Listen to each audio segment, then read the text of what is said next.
Hi everybody, it's Mrs. Inman. I'm still reading Full of Beans, and we're on chapter 22, Divine Divinity. I sat on the seesaw in the empty playground. It was squally out, the sky gray, the way it always looks before a bad storm. All around town, folks went about their business unconcerned. Nobody had any idea of the storm that was headed our way if the tourists didn't show up. I looked around the playground. Maybe I could set up a tournament. Would the kids play here if I set up a marble tournament? But the more I thought about it, the more I didn't see how that would help, really. Like Mr. Stone said, there was still a lot of work to be done to get ready for the tourists. Mr. Stone was going about this all wrong, I realized. He didn't need us kids on this playground.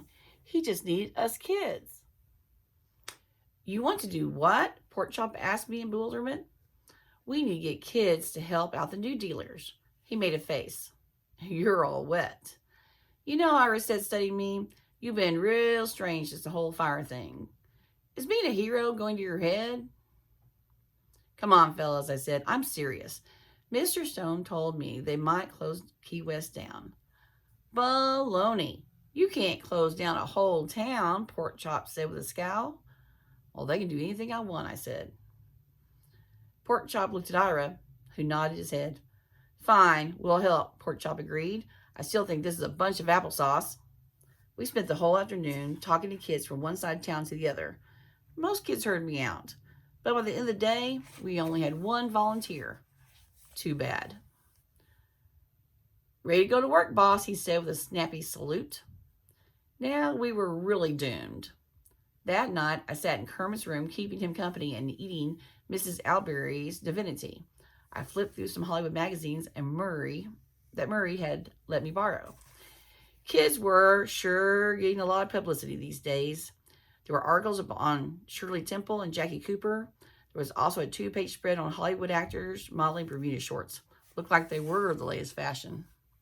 Kermit picked up a piece of Divinity and he studied it. Then he put it down and he picked up another. Just take one already, I told him. Oh, but it's so good that it's hard to pick a piece, Kermit said, licking his fingers. I'd do almost anything for this Divinity. I looked up from the magazine. What did you say? I said, well, I would do almost anything for this Divinity. That's it, I said. Maybe we didn't need a miracle to save Key West. Maybe all we needed was Divinity. I was going to bribe every kid in Key West with Mrs. Alberry's Divinity. The next day, we spread the word at school. Any kid who volunteered to help Mr. Stone would get Divinity. I gave out free samples to build excitement. By the end of the day, I had dozens of boys lined up ready to do some work. Then something unexpected happened. Dot showed up with a whole gang of girls. There must have been 30 of them. I hear you've got Divinity, she said. We went down to the new dealer's office after school. The kids waited outside while I went in. Can I see Mr. Stone? I asked the fellow in the front. He was the one who had let me take termite home. His name was Tommy, and I'd gotten to know him a little from volunteering. He was from New York City, and he liked to talk about it. How there were so many tall skyscrapers and the city lit up at night. I kind of wanted to see that someday. He's in a meeting, Beans, Tommy told me. Well, tell him it's important, I said. Tommy gave me a long look, and then he went into the back room. A moment later, Mr. Stone walked out, looking surprised. What can I do for you, Peas? I opened the door and pointed. Dozens and dozens of kids with bare feet and patched up clothes stood in the street. What can we do for you? Mr. Stone put us to work. We kids started to do everything the grown-ups were doing and more. We painted benches and fences. We pulled weeds and planted flowers. Then there was the seaweed. Clumps of rotting, smelling seaweed littered the beaches that the tourists were going to use. It attracted buzzing flies. Mr. Stone gave us kids the job of shoveling it up. Talk about some dirty work. This is ridiculous, Porkchop says we tossed a pile of seaweed into the wheelbarrow. It's just going to wash back next time we have a good storm. But I gave him a piece of Divinity, and the sweet candy melted his crankiness right away. Word spread, and soon it felt like every kid on the island was volunteering. I broke the news to Mrs. Alberry. We're going to need a lot more of that Divinity, I told her. All around, there was a new energy. Folks were pitching in to transform Conchtown into a Hollywood picture. Rustic, thatched roof cabanas were built on Rest Beach. A hospitality league was formed. Fishermen were encouraged to clean up their boats to take tourists out fishing.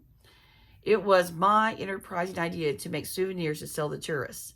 I had kids collect shells, and we glued them to wooden cigar boxes and had Johnny Cakes donate them.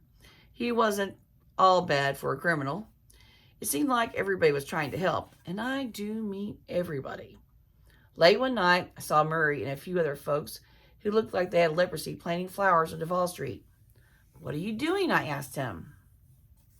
"Heard you kids have been helping out," he said with a shrug. "Our fingers may be falling off, but we're not useless." I wonder if his fingers were really falling off, but I decided not to ask. Besides, there was no time for questions. Everybody was too busy trying to make Key West shine like a new penny. It felt like we were making a Hollywood movie. We wanted applause. We wanted good reviews. We wanted our name in lights. Before we knew it, it was opening night for our town. The film was in the projector. The theater was dark. The curtain was raised. We held our breath as the picture started rolling. That's the end of our chapter 22. See you in a few. I'm going to read the last two chapters next. Bye.